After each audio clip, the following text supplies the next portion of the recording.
ঢাকার রাস্তায় সহিংসতার তাণ্ডব দেখে ফুঁসে উঠেছে ভারত। আমেরিকা এবং রাষ্ট্রসংঘ সরাসরি কড়া সতর্কবার্তা জারি করেছে। যে আশঙ্কা করা হচ্ছিল ঠিক সেটাই ঘটেছে। এখন ভারতের পাশাপাশি আমেরিকাও খুলে দিয়েছে নিজেদের ফ্রন্ট। বাংলাদেশ সরকারের সামনে তৈরি হয়েছে বড়সড় সংকট। সংখ্যালঘুদের ওপর হামলার কোনোভাবেই বরদাস্ত করা হবে না। বৈশ্বিক শক্তিগুলো নিরাপত্তার স্পষ্ট লাল দাগ টেনে দিয়েছে। ভারত যা বলেছিল সেটাই শেষ পর্যন্ত সত্যি প্রমাণিত হলো। গোটা বিশ্ব নিউ দিল্লির অবস্থানের ওপর সিল মেরে দিল। সীমান্তে শুরু হয়েছে নড়াচড়া। প্রতিবেশী দেশে চলা অস্থিরতা এখন এক ভয়ঙ্কর মন নিয়েছে, যার প্রতিধ্বনি শুধু এশিয়াতেই নয়, সাত সমুদ্র পেরিয়ে নিউ ইয়র্ক এবং ওয়াশিংটন পর্যন্ত শোনা যাচ্ছে। এতদিন যেটাকে শুধুমাত্র একটা দেশের অভ্যন্তরীণ বিষয় বলে এড়িয়ে যাওয়া হচ্ছিল, হঠাৎ করেই সেই ইস্যু উঠে এসছে বিশ্বের সবচেয়ে বড় বড় আন্তর্জাতিক মঞ্চে টেবিলে। বাংলাদেশের রাস্তায় যা ঘটছে তা বিশ্বের সবচেয়ে শক্তিশালী সংগঠনগুলোর ঘুম কেড়ে নিয়েছে। এটা শুধু স্টেটমেন্টের গল্প নয়, এটা একটা বিশাল জিওপলিটিক্যাল পরিবর্তনের কাহিনী। তো ভারত যখন বারবার বিশ্বকে সতর্ক করছিল তখন অনেকেই নীরব ছিল, কিন্তু এখন যখন জল মাথার উপর উঠে গেছে তখন বিশ্বের মহাশক্তিরাও ভারতের পাশে দাঁড়াতে বাধ্য হয়েছে। একদিকে ঢাকায় অস্থিরতার আগুন জ্বলছে, আর অন্যদিকে পশ্চিমের সেই দেশগুলো যারা নিজেদের মানবাধিকার রক্ষার চ্যাম্পিয়ন বলে দাবি করে, এবার নিজেদের নীরবতা ভাঙতে তারা বাধ্য হয়েছে। প্রশ্ন উঠছে, হঠাৎ এমন কি হয়ে গেল যে রাতারাতি রাষ্ট্রসংঘ থেকে শুরু করে আমেরিকা পর্যন্ত এত কড়া ভাষায় বলতে বাধ্য হলো? কিভাবে বাংলাদেশের বিরুদ্ধে এখন ভারতের সঙ্গে কাঁধে কাঁধ মিলিয়ে আমেরিকাও নামছে? বাংলাদেশের অন্তর্বর্তী সরকারের হাত থেকে কি পুরোপুরি নিয়ন্ত্রণ ফসে গেছে? পুরোই ঘটনাক্রমে ভারতের কূটনৈতিক জয় ঠিক কোথায় লুকিয়ে আছে?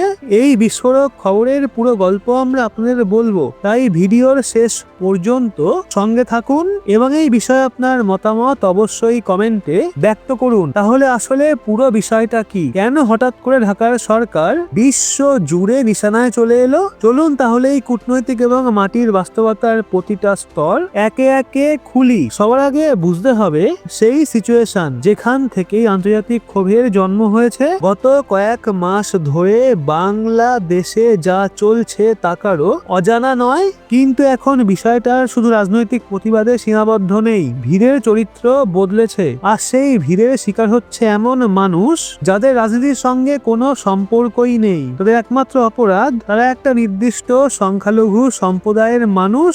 যখন ঢাকার রাস্তায় আইনের শাসন ভেঙে পড়তে শুরু করলো তখন বিশ্ব বুঝতে পারলো এই আগুন শুধু একটা দেশের মধ্যেই সীমাবদ্ধ থাকবে না।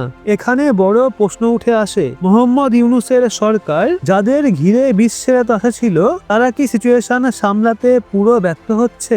কট্টরপন্থী শক্তিগুলো কি এখন সরকারের থেকেও বেশি ক্ষমতাবান হয়ে উঠেছে?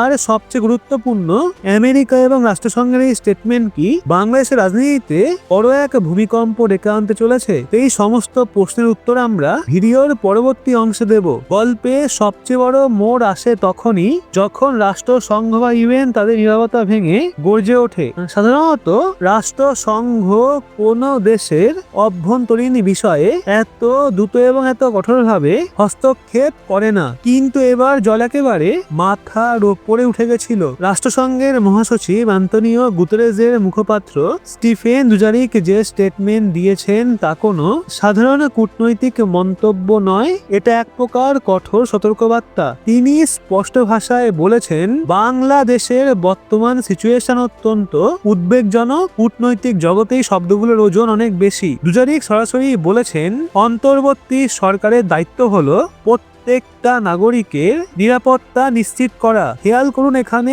প্রতিটা নাগরিক শব্দটার ওপর বিশেষ জোর দেওয়া হয়েছে। এর সরাসরি ইঙ্গিত সেই সংখ্যালঘুদের দিকে যারা গত কিছু সময় ধরে ধারাবাহিকভাবে সহিংসতার শিকার হচ্ছে। রাষ্ট্রসংঘ পরিষ্কার জানিয়ে দিয়েছে, ধর্ম, জাতি বা পরিচয়ের ভিত্তিতে কারোর সঙ্গে বৈষম্য করা চলবে না। ঢাকায় বসে থাকা ইউনূস সরকারের জন্য এই স্টেটমেন্ট কোনো ধাক্কার চেয়ে কম নয়। এরপর রাষ্ট্রসংঘের মানবাধিকার হাই কমিশনারও এক ধাপ এগিয়ে গিয়ে সিচুয়েশনকে আরো গুরুতর করে তুলেছে। তিনি পরিষ্কার বলেছেন 2026 সালের ফেব্রুয়ারিতে বাংলাদেশে নির্বাচন হওয়ার কথা, কিন্তু যদি সিচুয়েশন এমনই থাকে তাহলে সেই নির্বাচনের কোনো অর্থই থাকবে না। অর্থাৎ বিশ্ব এখন বাংলাদেশকে একসঙ্গে ডেডলাইন আর সতর্কবার্তা দুটোই দিয়ে দিয়েছে। অবিলম্বে সহিংসতা বন্ধ করতে হবে, নইলে পরিণতি হবে মারাত্মক। কিন্তু এখানেই শেষ নয়। যখন বিশ্বের সুপার পাওয়ার আমেরিকা ইস্যুতে চোখ রাঙাতে শুরু করে, দক্ষিণ এশিয়ার বিষয় সাধারণত আমেরিকা ভীষণ হিসেব করে কথা বলে, কিন্তু এবার সেও কার্যত ভারতের উদ্বেগকে নীরবে সমর্থন জানিয়েছে। আমেরিকার হাউস অব রিপ্রেজেন্টেটিভের দুই প্রভাবশালী সাংসদ রাজা কৃষ্ণমূর্তি এবং সুভাষ সুব্রমণিয়াম ইস্যুতে সরাসরি মাঠে নেমে পড়েছে। এরা কোনো সাধারণ নেতা নয়। ওয়াশিংটনের ক্ষমতার অলিন্দে তাদের বক্তব্যের রাজা কৃষ্ণমূর্তি যে ঘটনার উল্লেখ করেছেন তা যে কোনো সংবেদনশীল মানুষের হৃদয়ে কাঁপিয়ে দেওয়ার জন্য যথেষ্ট। তিনি দীপুচন্দ্র দাস নামের সেই যুবকের সঙ্গে ঘটে যাওয়া মর্মান্তিক ঘটনার কথা তুলে ধরে এটাকে গুরুতর মানবাধিকার লঙ্ঘন বলে উল্লেখ করেছেন। তিনি পরিষ্কার করেছেন, ধীরে দাঁড়া দেওয়া বিচার কখনোই বিচার নয়। অন্যদিকে সুভাষ সুব্রমণিয়াম ঢাকায় সংখ্যালঘুদের ওপর চলা হামলা নিয়ে গভীর উদ্বেগ প্রকাশ করেছে এবং অবিলম্বে কার্যকর পদক্ষেপ নেওয়া দাবি করেছে। যখন আমেরিকার সাংসদরা এমন ভাষায় কথা বলেন তখন তার মানে ভীষণ স্পষ্ট। আমেরিকান প্রশাসন এখন বাংলাদেশের অন্তর্বর্তী সরকারের কাজকর্মে সন্তুষ্ট নয়। ভারতের জন্য এটা একটা বিশাল কূটনৈতিক সাফল্য। যে কথা এতদিন ভারত একা বলছিল, আজকে আমেরিকার নীতি নির্ধারকরাই সেই একই কথা বলছে। এখন একটু পেছনের প্রেক্ষাপট বোঝা জরুরি। এই সহিংসতার আগুন জ্বলে উঠল কোত্থেকে? সবকিছুর শুরু হয় তরুণ নেতা শরীফ উসমান হাদির মৃত্যুর পর। একটা মৃত্যুর প্রতিবাদ হওয়া স্বাভাবিক, কিন্তু এখানে সেই ক্ষোভকে হাইজ্যাক করা হয়েছে। ঢাকা এবং অন্যান্য বড় শহরে শুরু হওয়া প্রতিবাদ অল্প সময়ের মধ্যেই হিংসাত্মক সংঘর্ষ, অগ্নি সংযোগ এবং ভাঙচুরে রূপ নিয়েছে। সবচেয়ে ভয়ঙ্কর বিষয় হলো এই রাজনৈতিক সহিংসতাকে সাম্প্রদায়িক রং দেওয়া হয়েছে।